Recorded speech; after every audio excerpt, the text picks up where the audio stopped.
అమ్మా కోడలా, నేను ఒక కథ రాశాను, చదివి ఎలా ఉందో చెబుతావా? ఎందుకత్తయ్యా మీకు ఇవన్నీ? నీకు కథ రాయటమే రాదు, 10 ఏళ్ల నుండి చూస్తున్నాగా. ఏంటేంటో రాస్తారు, అవసరమా? మీకు అవసరమా చెప్పండి. ఏమే కోడలా, నువ్వొక్కటి తెలుసుకో, అరచేతిని అడ్డు పెట్టి సూర్యోదయాన్ని ఆపలేరు.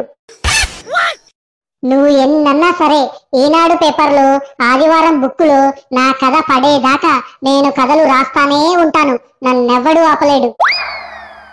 సరే అత్తయ్య, మీ ఇష్టం, ఆ చదివేవాడి కర్మ, నాకెందుకు.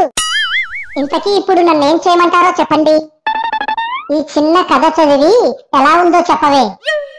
సరే, తప్పుతుందా?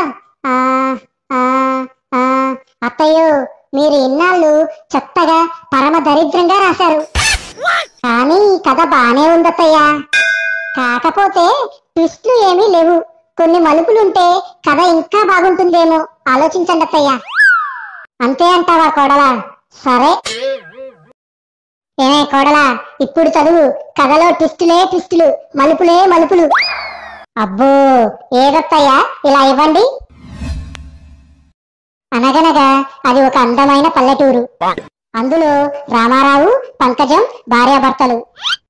ఒకరోజు రామారావు పొలం పని కోసం ఇంటి నుండి బయలుదేరి కుడి మలుపులో ఉన్న రత్తాలు అత్త హోటల్లో టిఫిన్ చేసి, అక్కడి నుండి ఎడవ మలుపు తీసుకుని అక్కడ ఉన్న గుడిలో దండం పెట్టుకుని మళ్ళీ అక్కడి నుండి ఎడవ మలుపు తీసుకుని పొలానికి వెళ్తున్నాడు.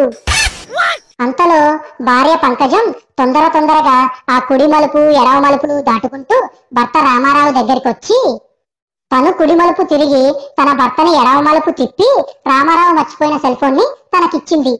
అబ్బా, ఏంటత్తయ్యా ఈ కుడి మలుపు ఎడవ మలుపు అని ఇన్నిసార్లు రాశారు? నువ్వే చెప్పావు కదే కోడలా, కథలో మలుపులు ఉండాలని. వామ్మో, వాయ్యో, అత్తయ్యో, మీరు చాలా గ్రేట్. నాకు మాటలు రావట్లేదు, అసలు ఇప్పుడు మిమ్మల్ని ఏమనాలో ఎలా పొగడాలో అర్థం కావట్లేదు అత్తయ్య.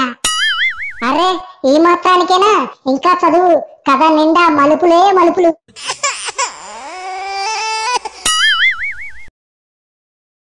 ఇప్పుడు చెప్పవే కోడలా, ఈ కథని ఈ గ్రీన్ ఫైల్లో పెడదామా లేక రెడ్ ఫైల్లో పెడదామా? అంటే ఏంటత్తయ్యా? గ్రీన్ ఫైల్లో పెట్టాము అంటే కథ సూపర్ గా ఉంది అని అర్థం. అదే రెడ్ ఫైల్లో పెట్టాము అంటే కథ మామూలుగా ఉంది, ఇంకా డెవలప్ చేయాలి అని అర్థం. ఆహా, అయితే అత్తయ్య మీకు అర్థమయ్యేలా చెబుతా వినండి. ఈ కథ పట్టుకుని ఇంటి బయటికి వెళ్ళండి. ఆ తరువాత కుడి మలుపు తీసుకుని కొంత దూరం వెళ్ళి మళ్ళీ అక్కడ ఎడవ మలుపు తీసుకుని చివరి దాకా అలాగే వెళ్ళి అక్కడ పెట్టండి. అక్కడెందుకే? అక్కడేగా అత్తయ్య వీధిలో ఉన్న వాళ్ళంతా చెత్త తీసుకెళ్లి వేసేది.